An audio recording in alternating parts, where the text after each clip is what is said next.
Qué bueno poder estar en la casa del Señor, alabando, bendiciendo y glorificando su nombre, porque Él es Rey de Reyes, Señor de Señores, y es el mejor lugar donde podemos estar. Amén. Usted puede tomar su asiento, pero recuerde, haciendo un estudio de la familia en las Escrituras. Y hoy corresponde revisar la familia en la iglesia del Nuevo Testamento. En la clase anterior vimos la familia de Jesús como el modelo, el ideal de familia en el Nuevo Testamento. Ahora vamos a ver la familia en la iglesia. Y la familia en la iglesia del Nuevo Testamento es aplicable a la familia en la iglesia del siglo XXI. Y vamos a aprender qué principios.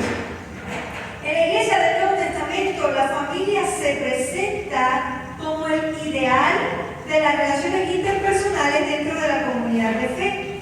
Analicemos sus particularidades. ¿Qué características encontramos si leemos y hacemos un estudio de la familia en el Nuevo Testamento?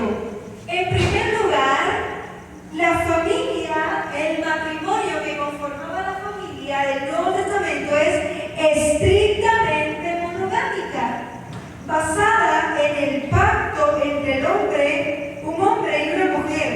La relación de Jesús y la iglesia es el ideal, con altos estándares de santidad. La familia en la iglesia del Nuevo Testamento debe diferenciarse de las estructuras familiares paganas, abandonando las prácticas pecaminosas. Y aquí encontramos la familia de la iglesia neotestamentaria. Es una familia con altos estándares de santidad. El apóstol Pablo constantemente habla de huir de la fornicación. Otros escritores del Nuevo Testamento también hablan de la fornicación. El escritor de Hebreo dice: honroso sea en todos el matrimonio y el lecho sin mancilla, pero los adúlteros y los fornicarios los juzgará Dios. Entonces, la familia, la nueva creación de Dios, debe ser santa porque nuestro Dios es santo. 3. Basada en el amor, el respeto y el cuidado de todos los integrantes de la familia. Respeto, cuidado y amor. Cada integrante dentro de la familia debe cuidar de los otros miembros. Se presenta al varón, escuche esto, como proveedor y sustentador. Esto es lo que significa cabeza, no el líder manda más. El proveedor, el sustentador, pero ofrece dignidad a la esposa, eliminando así el elemento patriarcal de la sociedad esclavista. Por eso el apóstol Pablo en Colosenses dice: en Cristo no hay esclavo ni libre, judío ni griego, hombre o mujer. En Cristo tanto el varón como la mujer tienen igual dignidad. En la familia de la iglesia del Nuevo Testamento, los padres tienen el deber de cuidar y enseñar a sus hijos en la palabra de Dios. Fíjense que no le estoy diciendo, y los escritos del Nuevo Testamento, la Biblia, si usted la lee, si usted la analiza, se va a dar cuenta que no dicen mamás, cuiden a sus hijos, corrijan a sus hijos. Dice: padres, eduquen a sus hijos en amor. Porque la tarea, de acuerdo con el ideal de Cristo para la iglesia, es que ambos padres, papá y mamá, son responsables delante de Dios por la educación de los hijos. No es tarea de la mamá solamente, es tarea de ambos. Por eso Dios proveyó en su sabiduría y en su plan divino, proveyó un papá y una mamá. Aunque las nuevas filosofías digan otras cosas, espero que no censuren el video en YouTube. Aunque las nuevas filosofías digan otra cosa, Dios creó en su diseño un varón y una mujer que conformaran una familia. Y les bendijo Dios y les dijo: multiplicar, fructificar, sojuzgar la tierra, gobernarla para Dios. Entonces, ambos padres son responsables delante de Dios por la crianza de los hijos. La familia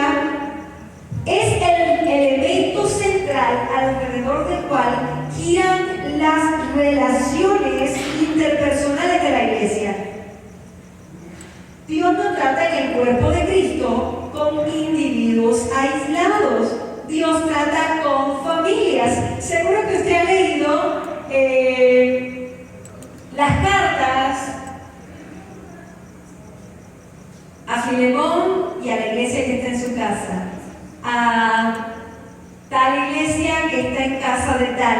Así los apóstoles se dirigen a la iglesia porque el estilo de la iglesia neotestamentaria era que se reunían en casas familiares y ahí venían vecinos, parientes y estaban, y cada vez la iglesia era una red de células en casas de familias, y así era como se relacionaban los creyentes. La comunión, que es lo que nosotros practicamos como la Santa Cena, la Cena del Señor, la oración y la enseñanza de la palabra, cobran especial relevancia para todos los miembros del núcleo familiar. Ustedes recuerdan cuando el apóstol Pablo, creo que en el libro de Hechos, está hablando, ya se tiene que ir, y Pablo ya está un poco entrado en años, y comienza a hablar, y un jovencito, me imagino como adolescente, así como Derek, quizás como Luisito, así como Gabo, Ashanti, estaba Eutico en el tercer piso, y como ya era la madrugada y Pablo estaba hablando mucho, pues Eutico se durmió y parece que estaba recostado en un barandal, y dice la Biblia que se cayó del tercer piso y que cayó como muerto. Y se asustaron, y el apóstol Pablo empezó a orar por él, y Eutico revivió. Así que cuando los adolescentes se duerman, no se molesten, al menos están en la casa del Señor escuchando la palabra. Eutico también se durmió.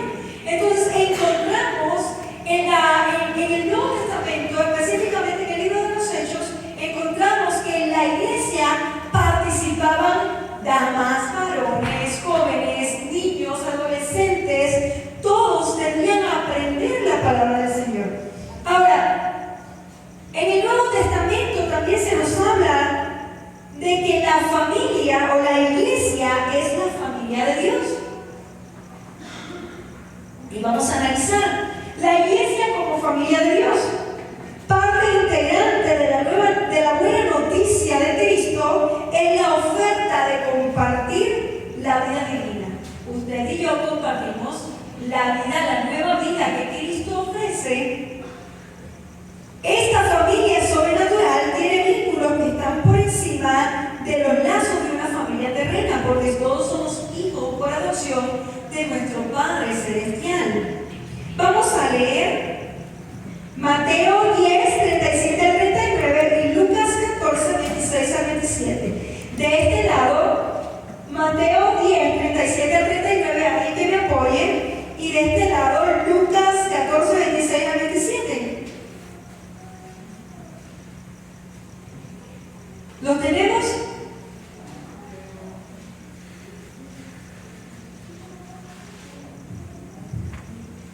¿Ya lo tienes, Ashanti? ¿Quieres leerlo? Mateo 10, 37 al 39.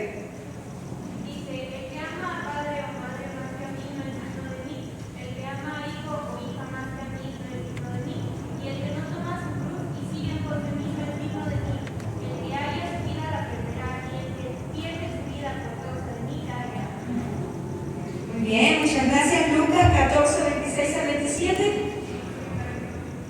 De este lado, adelante, hermana Aurora.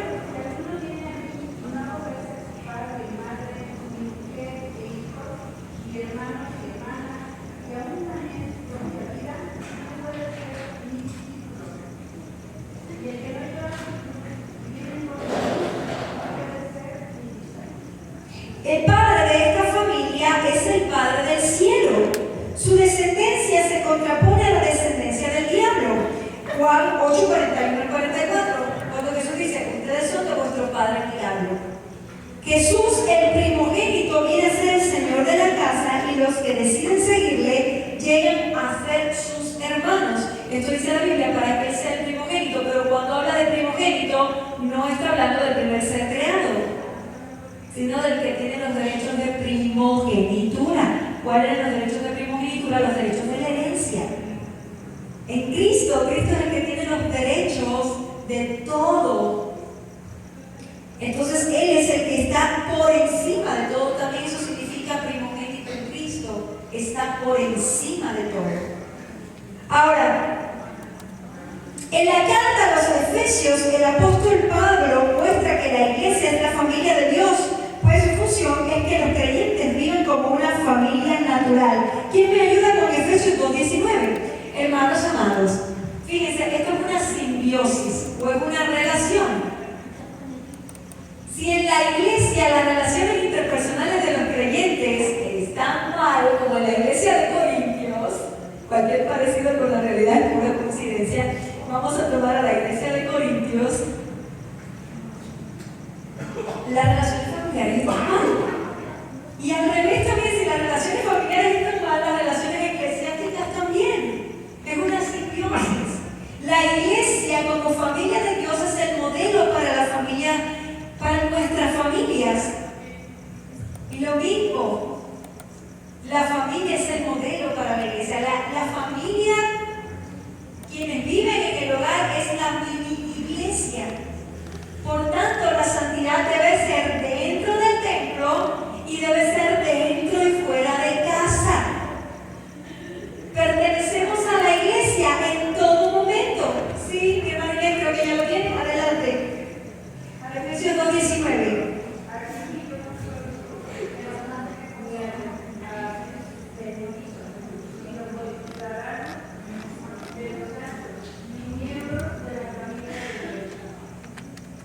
Muy bien, dice la Biblia, ya no somos extranjeros o advenedizos, díganme a mí, sino miembros de la familia de Dios. Y tenemos que tener presente que la familia de Dios está compuesta por personas no solamente de la República Mexicana. La Iglesia Universal, la familia universal de Cristo, está compuesta por gente de todo pueblo, de todo linaje, de toda nación, como vio el apóstol Juan.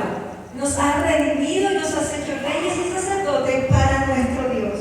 La iglesia, como familia de Dios, nos da un sentido de pertenencia.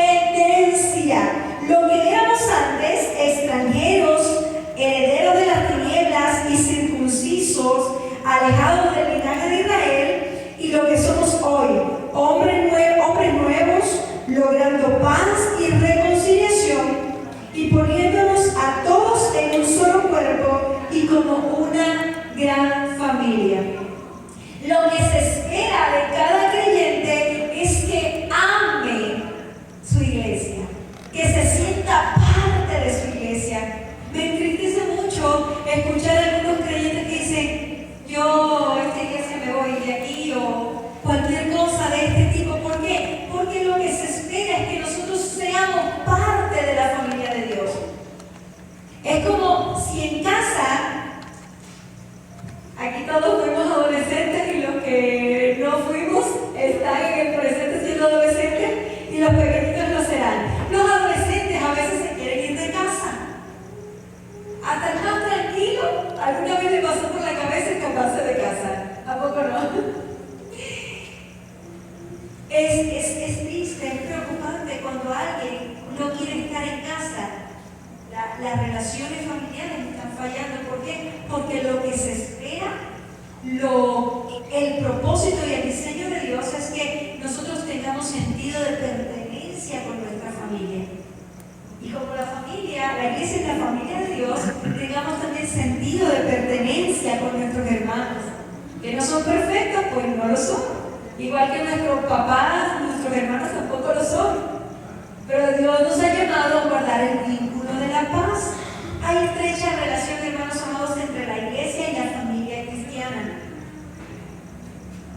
La familia es la mini iglesia. Y la iglesia está compuesta de muchas familias. Somos parte del cuerpo de Cristo. Tenemos un solo Padre y tenemos en Él un sentido de provisión, seguridad y completa confianza, sea cual fuere la necesidad que enfrentamos. 1 de Juan 3:1. Tenemos un hermano mayor. Porque en la familia de Dios llegamos a ser coherederos 8:17. Ahora cada hijo adoptado recibirá por gracia la herencia completa que Cristo ha recibido por derecho divino. 2 Corintios 2:9. La iglesia como familia nos da un sentido de seguridad, y lo que Dios espera es que cada individuo sienta seguridad. Primero, se sienta parte, sienta que pertenece, que es ejemplar. Segundo, que se sienta seguro. Lo mismo como la iglesia es el ideal de Dios para la familia. Este modelo lo llevamos acá a la familia, nuestras familias nucleares. Se espera que cada persona se sienta seguro, se sienta protegido en la familia. Debemos ser atendidos al nacer. La iglesia debe proveer para el recién convertido su seguridad, de modo que pueda haber un crecimiento sustentado. 1 de Pedro 2:2. Así que recuerden, la iglesia debe darnos un sentido de seguridad. Lo contrario es una mentira o un ataque de las tinieblas de Satanás. No, cuando no nos sentimos parte de la iglesia, es un ataque de las tinieblas. ¿Para qué? Para llevarnos, para alejarnos del redil. Ahora, las promesas de provisión son para todos, no para un grupo, no para el liderazgo. El creyente cuenta con el Dios de toda provisión. Y vamos a leer Judas 24 y Mateo 6, 31 al 32. ¿Quién nos ayuda, por favor?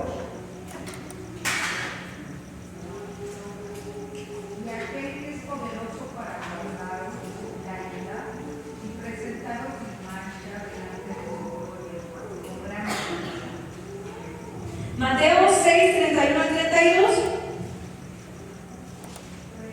Adelante. Sí, y 32. No sabéis, pues, qué comeremos, o qué beberemos, o qué vestiremos, porque los impiden buscar todas estas cosas, pero vuestro Padre Celestial sabe que tenéis necesidad de todas estas cosas. Ahí está, mis hermanos amados. A veces nos afanamos. Jesús dice también: ¿quién por más que se afane podrá añadir un cabello, un codo a su estatura? Es nuestro Padre.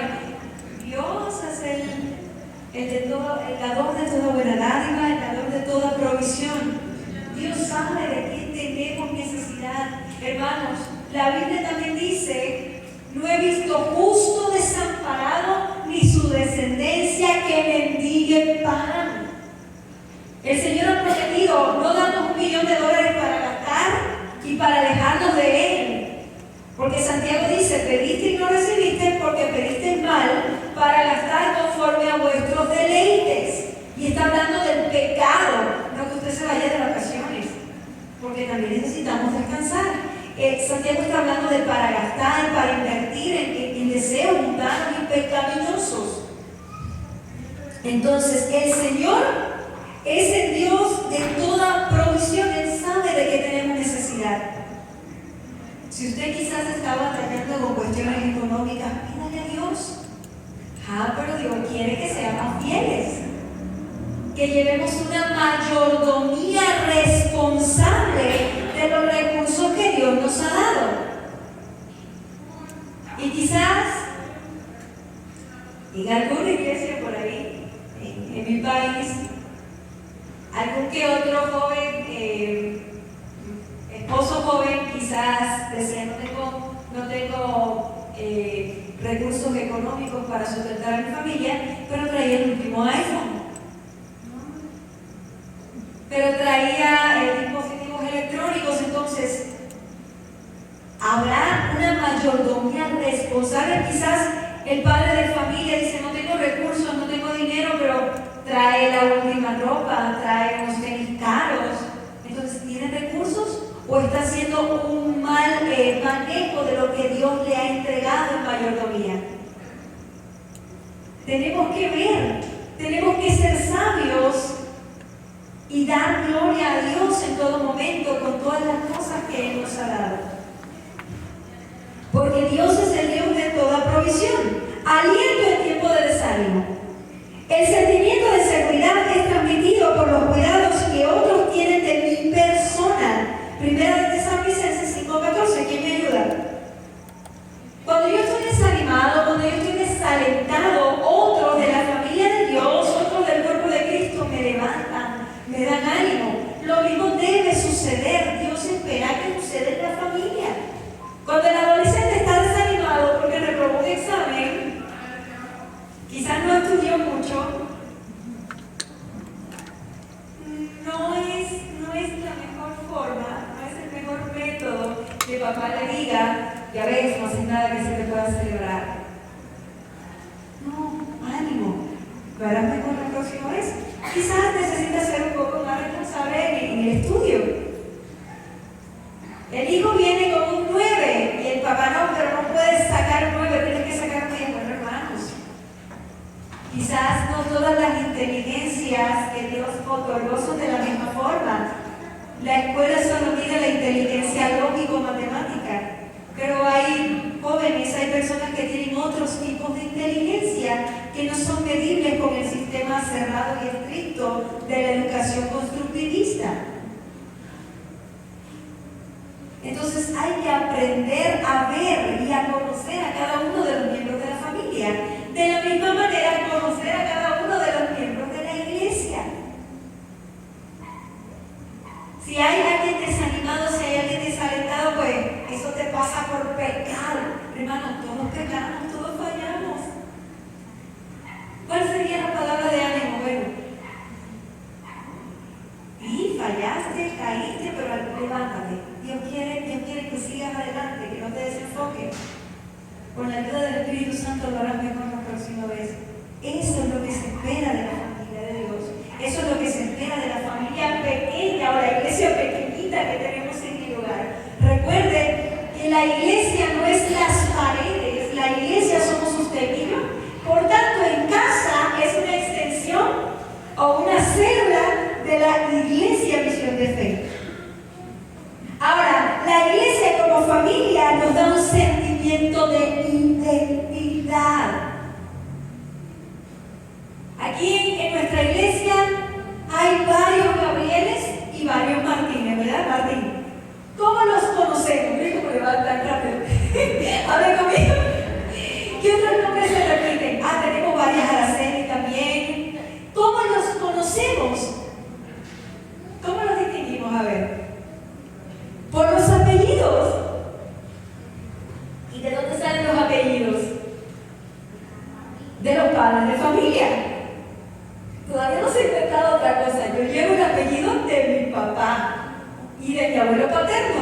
Y llevo el apellido de mi abuelo materno. No hay de otra. Entonces, la iglesia como familia nos da un sentido de identidad. ¿Por qué? Porque todos nosotros llevamos el nombre, el apellido de ¿qué? De hijo de Dios, de cristiano. Ese es nuestro apellido. Y no sé si usted ha visto las novelas y de estas de Hacienda, ser un Montesco, ser no sé, unos nombres esos de apellido de abolengo. Entonces, eso era un gran honor, un gran privilegio. ¿Qué más privilegio, qué más honor que llevar el nombre de cristiano? Con orgullo, con sonrisa, con alegría, pertenecemos a la familia de Dios. Soy digno de ser llamado su hijo. Cuando alguien viene a la casa de Dios, recobra dignidad, la que le había quitado el pecado, y descubre el linaje escogido, nación santa, real sacerdocio en Cristo. Esa es la identidad. Así como podemos distinguir a los Gabrieles, a los Martín, a las Araceli por sus apellidos, nosotros como cristianos nos distinguimos del mundo. Recuerde eso, soy un hijo de Dios. ¿Qué es lo que se espera? Si Dios es santo, el hijo de Dios, ¿cómo debe ser? Santo. Si Dios es amoroso, el hijo de Dios, ¿cómo debe ser?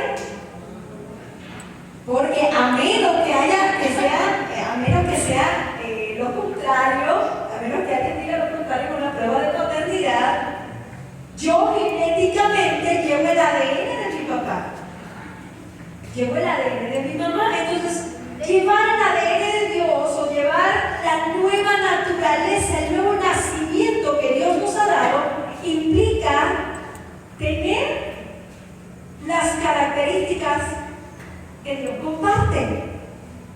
No, omnipresente, omnisciente, esas no. Pero la santidad, el amor, el fruto del Espíritu, gozo, paz, paciencia, benignidad, bondad, fe, mansedumbre y dominio propio. Esos tenemos que tenerlo porque eso es parte de la vida nueva que Cristo nos ha dado. Vivo para mi nueva familia. No encontramos en la familia creyentes solitarios, como el llanero solitario o como el lobo, que es así.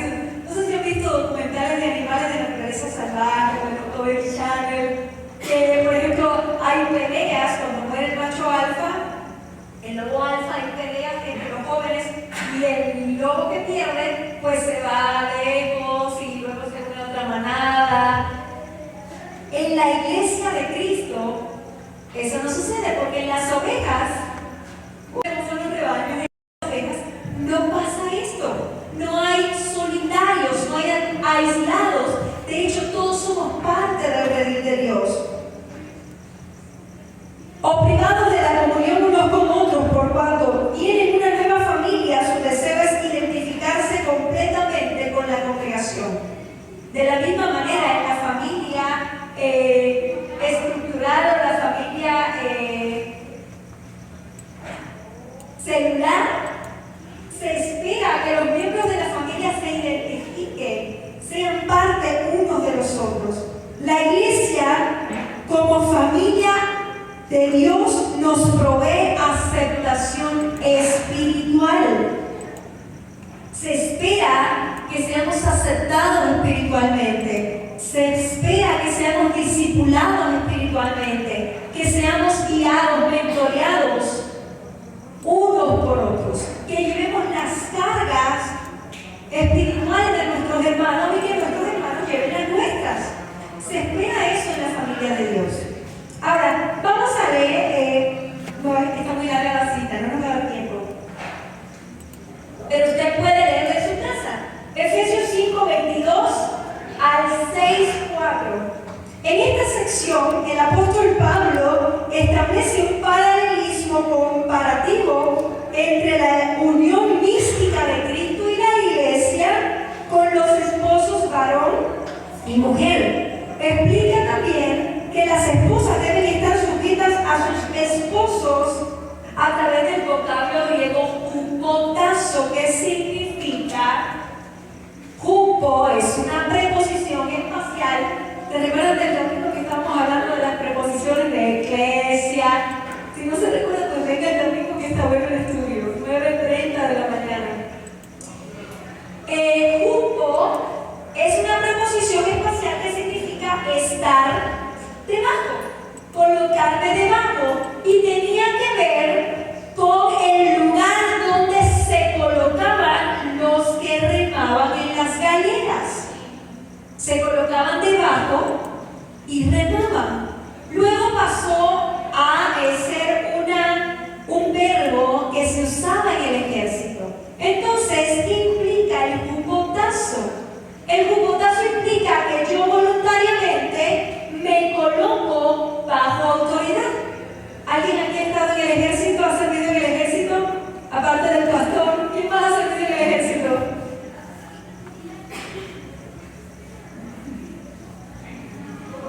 ¿Nadie más ha servido en el ejército aparte del pastor?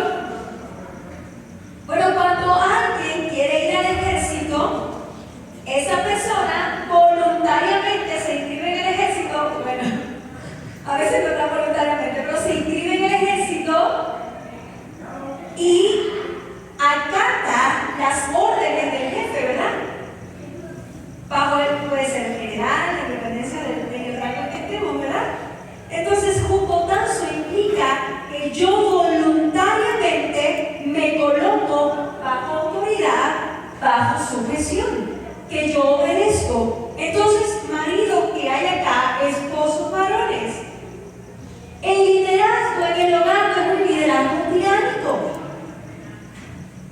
Es un liderazgo como el de Cristo con la iglesia. Y esto significa que Cristo a tal grado era su amor con la iglesia que fue a la muerte de cruz. Y nos amó tanto que no Jesús hubiera podido decir, a ver, yo soy el Cristo aquí se hace lo que yo diga. Y ahora todos me sirven y me lavan los pies. ¿Eso fue lo que hizo Cristo con la iglesia?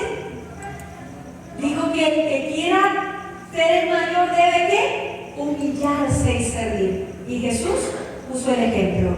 Entonces ese es el liderazgo que Cristo espera para el esposo.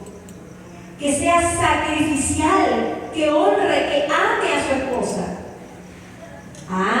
¿Y qué se espera de un liderazgo así? Pues que la esposa voluntariamente diga, bueno, este es un hombre de Dios, Dios le habla, Dios está con él, me trata como princesa, me cuida, provee para la casa, es espiritual, no anda mirando nada que no tenga que mirar en el barrio. ¿Usted entiende? Yo vengo loco, yo me sujeto, porque este hombre tiene el carácter de Cristo. No es perfecto, pero tiene el carácter de Cristo. Eso es lo que espera Dios del matrimonio en la comunidad de creyentes. Que el esposo ame a la esposa, que se entregue por ella. No que la ande celando, no que se ande enseñoreando de ella. No, eso es consecuencia del pecado en la caída. Génesis 3:16. Tu deseo será para tu marido y él se enseñoreará de ti. Eso es consecuencia del pecado. Pero en la nueva creación de Cristo, en la nueva familia de Dios, el esposo ama a la esposa, el esposo protege a la esposa, la ayuda a crecer, la ayuda a cumplir el propósito por el cual ella fue creada. Y la esposa, como se siente protegida, se siente segura, se sujeta voluntariamente a un hombre que es como Cristo. Un gran desafío, tanto para hombres como para las esposas. Es un gran desafío. Entonces, de esto es lo que habla. Ahora, Colosenses 3:18-21. En este pasaje, el apóstol Pablo reitera los deberes de los miembros de la familia nuclear para cada uno de ellos, sintetizando los temas claves que toca en su carta a los Efesios. Vamos a leer Colosenses 3:18-21. ¿Quién me ayuda, por favor? Fíjense, la misma palabra que usa en Efesios, la voy a usar en un botazo, están sujetas, es voluntariamente. Pero, ¿vieron la diferencia de la palabra que usa para los hijos? No es la misma que usa para la esposa. ¿Cuál es la que usa para los hijos? Obedecer, porque la obediencia es como, no se negocia, pero la sujeción se comparte, se habla, se razona. Piense que no es la sumisión es no hablar, no decir nada, estar callado y tener miedo. Esa no es la sujeción, no es sumisión. Es voluntariamente, después de un consenso, yo me sujeto porque veo que tienes la visión, que eres un hombre conforme al corazón de Dios, que eres un hombre espiritual, que tienes el carácter de Cristo y que estás enfocado en el propósito. Eso es lo que Dios quiere. Primera de Corintios 7:1-16. Creo que podemos leerlo completo. ¿Quién me ayuda? Muchas gracias. Aquí hay varios temas que el apóstol Pablo está tratando. El primero, el apóstol Pablo está citando una pregunta que hicieron los de Corintios.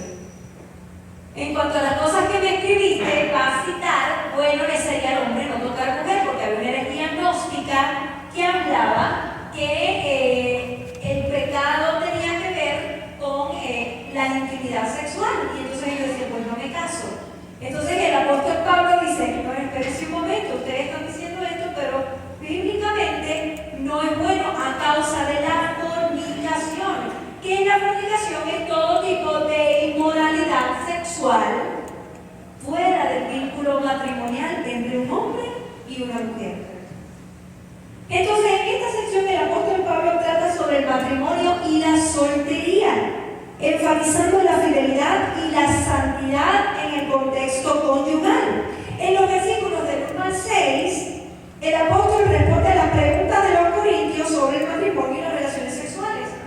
el apóstol Pablo dice, bueno, le sería el hombre no tocar mujer, no es algo que el apóstol Pablo está aconsejando.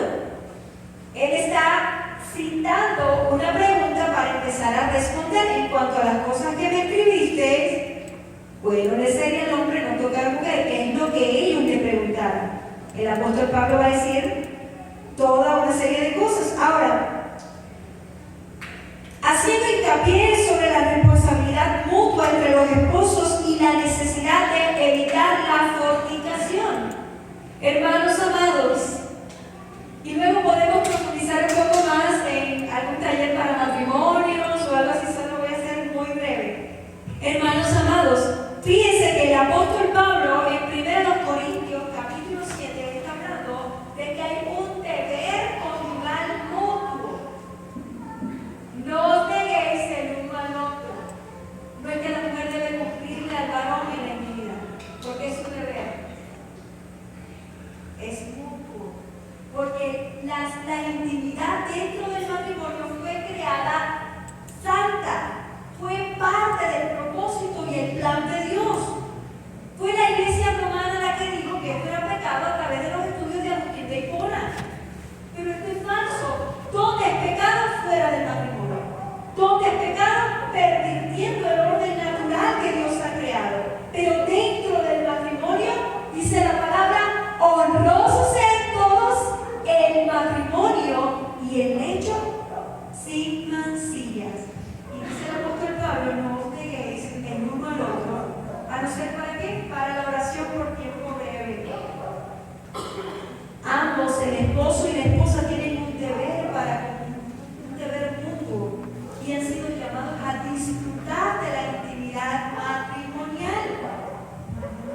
Ahora, en los versículos 7 al 9 se reconoce que la soltería es un don, pero valida el matrimonio como una opción. ¿De qué manera? El apóstol Pablo está hablando de algo que es la continencia o el autocontrol que Dios había entregado a algunas personas por causa de la persecución que se estaba llevando. Y en un contexto de persecución, ¿creen que las personas tienen en la mente casarse? Pues no, tienen en la mente huir, salir. Estaban persiguiendo a los cristianos, los estaban matando, pues Dios, entre la dotación que había dado a algunos creyentes que estaban huyendo y pasaban largas temporadas, pasando de un lugar a otro, y no podían tener esposos o esposas o familia, imagínense andar huyendo como un bebé de 2 años, como mi sobrina Ashley. Era complejo, entonces el apóstol Pablo reconoce que la soltería es un don, pero valida el matrimonio como una opción. Bueno, el que no pueda, el que se esté quemando en su concupiscencia, el que necesite casarse, pues hágalo, porque también es un don de Dios, el matrimonio. Los versículos 10 al 11 explican la importancia de no romper el vínculo matrimonial. Por eso, en las bodas, se cita un pasaje del Nuevo Testamento dicho nada más y nada menos por el propio Cristo: lo que Dios juntó, no lo separe el hombre. Y es triste, es alarmante ver cómo cada día, aún en la iglesia, el matrimonio se rompe. Aún en la iglesia personas se divorcian, hermanos amados. La Biblia nos habla, lo que Dios juntó, no lo separe el hombre. Quizás tengamos que ir a un proceso de restauración, un proceso de consejería, una mentoría. Pero hermanos, es la última opción. El divorcio es la última opción, de acuerdo con la palabra del Señor. Ahora, en los versículos del 12 al 16, el apóstol Pablo aconseja sobre los matrimonios mixtos y explica que si el cónyuge creyente consiente en permanecer casado, que no se separen. Fíjense, mis hermanos, que ahí también se habla del yugo desigual. El único caso, y me voy a hacer así para los jóvenes, bajo ningún concepto debemos, es el ideal de Dios, que los creyentes, varones y mujeres santos, se casen o busquen uniones con el mundo, con personas no creyentes. No es el ideal de Dios. La Biblia dice: no os unáis en yugo desigual con los incrédulos, porque no piensan igual, porque no hay valores, porque dar un fraccionamiento. Pero el caso en el que el apóstol Pablo está hablando es cuando el creyente viene al Señor casado, o la creyente viene al Señor casada, y su esposo es inconverso y ella es la primera o él es el primero que conoce del Señor. Bueno, si el esposo consiente estar con ella, no se separen, porque el esposo se santifica. Hermanos, he visto miles de mujeres en mis 36 años, más de 15 como pastora y 36 como hija de pastor. He visto tantos casos de mujeres que han venido al Evangelio y el esposo no creyente, unos años después se convierte o viceversa. Conocí un caso en una iglesia que pastorearon mis papás, que él venía solo y traía a sus niños eran primeritos, traía a sus niños fiel, y de buenas a primeras, la esposa se convirtió al Señor y fue una creyente ferviente, y hasta donde sé que están sirviendo al Señor los dos. A eso es a lo que se refiere el apóstol Pablo. No se separen, porque el esposo es santificado por el testimonio de la esposa, la esposa es santificada por el testimonio del esposo. Pero si el esposo inconverso o de otra religión, ustedes saben cuál, no consiente estar con la esposa o viceversa, que se separe, porque a paz nos llamó el Señor. Miren, les voy a poner un ejemplo bien claro. Una vez nos tocó hacer el evangelismo y conocí a un joven que era líder de una iglesia grande en una ciudad y me dijo: quiero que vayan a casa de mi papá y quiero que compartan el evangelio.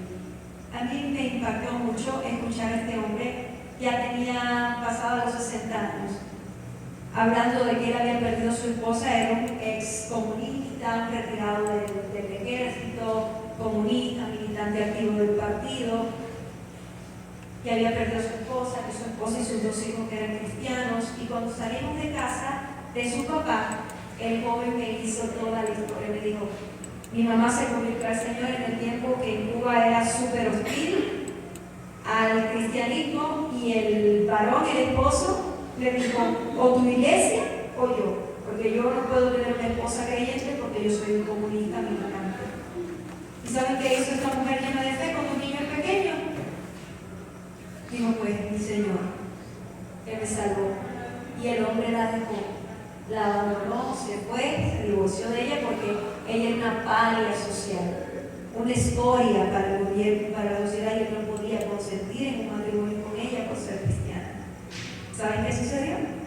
Que Dios lo bendijo, ella conoció a un hombre cristiano, pudo criar a sus hijos, y él decía: no nos faltó nunca comida, no nos faltó alimento, porque Dios proveyó. ¿Y saben qué? Este hombre, con tantos honores, tantas condecoraciones, se lamentaba por haber perdido a su esposa y a sus hijos.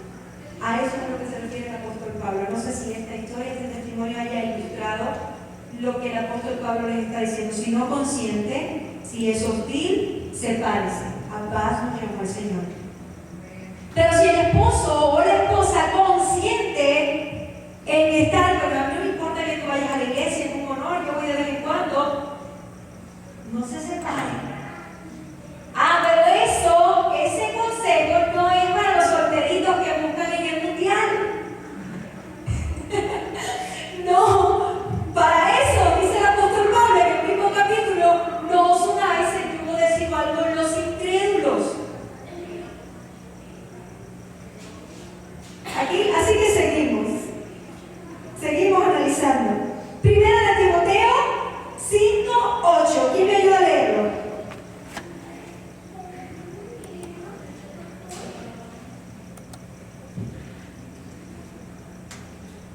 ¿Quién lo tiene?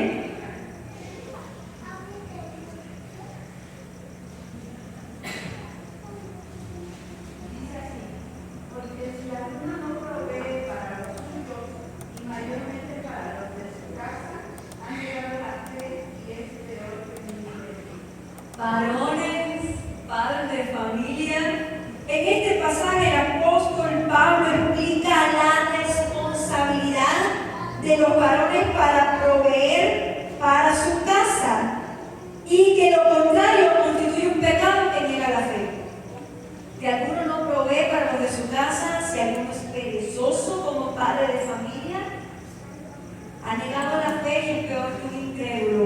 Eso no lo estoy diciendo yo. Reclámenle al apóstol Pablo y al Espíritu Santo que inspiró la palabra. Este pasaje destaca la importancia de la responsabilidad familiar, así como de la provisión material y espiritual para la familia, como una manifestación palpable de la fe cristiana. ¿Cómo sabemos que un hombre es un verdadero creyente? Porque provee, porque trae a sus hijos bien vestidos, no los trae con ropa de marca, los trae bonitos, aseados, alimentados, porque no se gasta el dinero en taberna, no se gasta el dinero en mujeres, o en páginas XXX, o en alcohol. Se lo gasta ¿qué? En su propia familia, proveyendo para las necesidades del hogar. Sabemos que un hombre realmente es un hijo de Dios, un padre de familia. ¿Por qué? Porque provee para los de su casa. Vamos a leer 1 de Pedro 3, 1 al 7.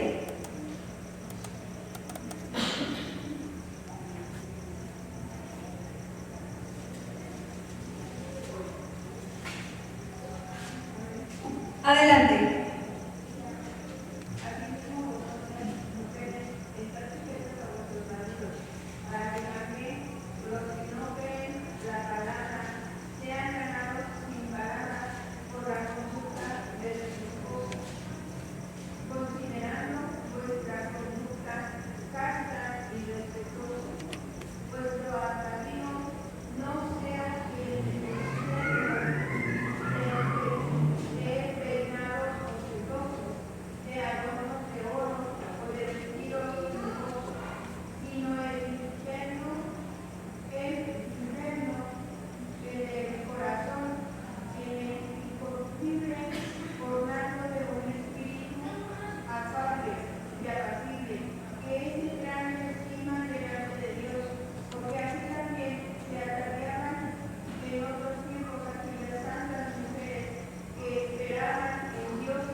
Muy bien, el apóstol Pedro en este pasaje concuerda con el apóstol Pablo en algunas ocasiones y añade otras. En cuanto a los deberes conyugales de los esposos, insta a las esposas a estar sujetas, recuerden el vocablo, un cotazo, yo me coloco voluntariamente bajo la autoridad de alguien.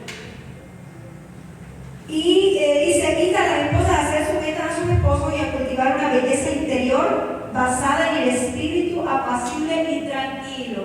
Y no me malinterpreten, vamos a analizar el contexto por el cual el apóstol Pedro dice: vuestro atavío no sea el externo. ¿Qué estaba pasando entre estas mujeres, en su mayoría gentiles? Pues que las ricachonas, las que tenían dinero, las familias que tenían dinero, las mujeres se colocaban todas sus joyas de oro, de piedras preciosas, en su cabello, en su ropa, porque cuando la mujer pasaba, la mujer toda llena de joyas, toda adornada con oro, era un estatus familiar, que trajera todas las joyas. No es que el apóstol Pedro está diciendo no se maquille, el maquillaje del diablo, el ornato de la mujer, no es eso, sino que no sea ese el objetivo, que no sea para demostrar opulencia, para demostrar poder, para demostrar que yo soy más rico que otra persona. Porque este era el contexto que estaba sucediendo entre las mujeres y entre las familias adineradas con respecto a las familias más humildes de la iglesia. Y el apóstol Pedro escribe que el atavío principal de la mujer no será externo, sino que cultive ¿qué cosa? El carácter de Cristo, que sea pasible, que sea honorable delante de Dios. Los esposos, por su parte, deben tratar a sus esposas con respeto y comprensión, reconociendo su valor como coherederas de la gracia de Cristo. Varones, la mujer es coheredera de la gracia de Cristo, no es inferior al varón. Es a la misma altura, dice, y Dios los creó varón y varona, a ambos los bendijo Dios y les dio todo el mandamiento. Destaca la delicadeza física y emocional de la mujer y la necesidad de un trato justo con la expresión como a vaso más frágil. Y esto contrasta con el pensamiento patriarcal del siglo I, que la mujer era tratada como una propiedad, como un bien del varón, del padre de familia. El apóstol Pedro le dice, no, la mujer es coheredera con Cristo. A la mujer la tratas como vaso más frágil, con honra, con delicadeza, la cuidas, la cultivas. Entonces, amados hermanos, no hay muchos casados por aquí esta noche, pero bueno, jóvenes varones que están solteros y que por la fe en el Señor van a tener sus esposas, recuerden, amar, proteger, cultivar a la esposa. Fíjense que yo me doy cuenta cuando una situación matrimonial ahí va mal, porque cuando yo miro a la mujer yo la veo demacrada, desarreglada, con la mirada hacia abajo, esquiva. Yo me doy cuenta que hay problemas matrimoniales. Pero cuando yo veo a la mujer linda,